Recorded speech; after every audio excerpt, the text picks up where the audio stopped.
സംസ്ഥാനത്ത് ഹോം നഴ്സുമാരായി ജോലി ചെയ്യുന്നവർക്ക് പോലീസ് ക്ലിയറൻസ് സർട്ടിഫിക്കറ്റ് വേണമെന്ന ആഭ്യന്തര വകുപ്പിന്റെ ശുപാർശ നടപ്പായില്ല.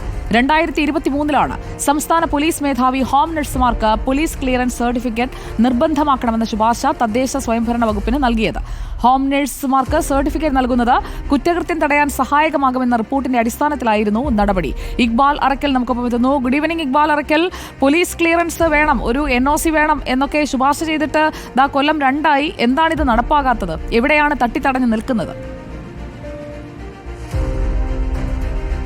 സുജി, അതായത് നമ്മുടെ സംസ്ഥാനത്ത് വയോധികരുടെയും അതുപോലെ തന്നെ ഗർഭിണികളുടെയും എല്ലാം പരിചരണത്തിന് വേണ്ടിയാണ് മിക്കപ്പോഴും ഹോം നഴ്സുമാരെ റിക്രൂട്ട് ചെയ്യാറുള്ളത്. റിക്രൂട്ട് ഏജൻസികളിൽ പോയി ആവശ്യപ്പെട്ടാൽ അവർ ഹോം നഴ്സുമാരെ വീടുകളിലേക്ക് എത്തിക്കുകയാണ് ചെയ്യാറുള്ളത്.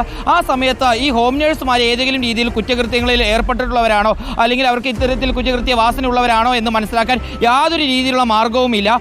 അങ്ങനെ ഇരിക്കെയാണ് പാലക്കാട് പൊതുപ്രവർത്തകനായ ചന്ദ്രൻ ചാമി ഈ വിഷയത്തിൽ ഇടപെടുന്നത്. ഈ ചന്ദ്രൻ ചാമി ഈ ആഭ്യന്തര വകുപ്പിനെയും അതുപോലെ തന്നെ മുഖ്യമന്ത്രിയെയും ഈ ഹോം നഴ്സുമാർക്ക് പോലീസ് ക്ലിയറൻസ് സർട്ടിഫിക്കറ്റ് നിർബന്ധമാക്കണമെന്ന് ആവശ്യപ്പെട്ടുകൊണ്ട് സമീപിക്കുകയായിരുന്നു. കൃത്യമായി തന്നെ ആഭ്യന്തര വകുപ്പ് ഇതിൽ ഇടപെടുകയും ജില്ലാ പോലീസ് മേധാവിമാരോട് ഇതുമായി ബന്ധപ്പെട്ട അഭിപ്രായം തേടുകയും ചെയ്തിരുന്നു. ജില്ലാ പോലീസ് മേധാവിമാരാണ് ഹോം നഴ്സുമാർക്ക് ഈ പോലീസ് ക്ലിയറൻസ് സർട്ടിഫിക്കറ്റ് നൽകിയാൽ കുറ്റകൃത്യം ഒരു പരിധിവരെ തടയാൻ സാധിക്കുമെന്ന രീതിയിലുള്ള ഒരു മറുപടി ആഭ്യന്തര വകുപ്പിന് നൽകുന്നത്. ഇതിനെ തുടർന്നാണ് 2023 ആഭ്യന്തര വകുപ്പ് ഈ ഹോം നഴ്സുമാർക്ക് ഈ ഇത്തരത്തിലുള്ള പോലീസ് ക്ലിയറൻസ് സർട്ടിഫിക്കറ്റ് വേണം അല്ലെങ്കിൽ നിർബന്ധമാക്കണമെന്ന രീതിയിലുള്ള ഒരു ഉത്തരവ് പുറപ്പെടുവിക്കുന്നത്. പക്ഷേ തദ്ദേശ സ്വയംഭരണ വകുപ്പിലേക്ക് ഈ ഉത്തരവ് എത്തിയപ്പോൾ തദ്ദേശ സ്വയംഭരണ വകുപ്പ് ഈ ഉത്തരവ് നേരെ തൊഴിൽ വകുപ്പിന് നൽകുകയായിരുന്നു. പക്ഷേ ഒരു വർഷമായി തൊഴിൽ വകുപ്പിന്റെ മേശയിൽ ഈ ഫയൽ ഇരിക്കാൻ തുടങ്ങിയിട്ട്, പക്ഷേ ഇപ്പോഴും ഇതിൽ യാതൊരു രീതിയിലുള്ള നടപടിയും തൊഴിൽ വകുപ്പിന്റെ ഭാഗത്തു നിന്ന് ഉണ്ടായിട്ടില്ല.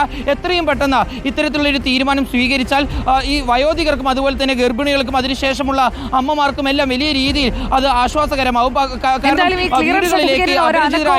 ആഭ്യന്തര വകുപ്പ് 2023 ശുപാർശ കൊടുത്തിട്ട് ആ ശുപാർശ ഇങ്ങനെ പൊടി പിടിച്ച് കിടന്നാൽ എങ്ങനെയാണ് സർ? ഹോം നഴ്സുമാർ ക്രിമിനൽ പശ്ചാത്തലമില്ലാത്തവരാണെന്നൊക്കെ ഉറപ്പാക്കിയാലല്ലേ നമുക്ക് വീട്ടിലേക്ക് അവരെ കൃത്യമായി മുതിർന്നവരെയൊക്കെ നോക്കാനും ഒക്കെയായി പരിപാലനത്തിനായി ആതുര ശുശ്രൂഷ എന്ന് പറയുന്നത് അത്രയും കെയറോടുകൂടി നമ്മൾ നോക്കേണ്ടതല്ലേ? അപ്പോൾ ഇതെന്തുകൊണ്ട് നടപ്പാകുന്നില്ല എന്ന് നമുക്ക് തുടർന്ന് അന്വേഷിക്കാം. ഇക്ബാൽ അറക്കലാണ് വിവരങ്ങൾ നൽകിയത്.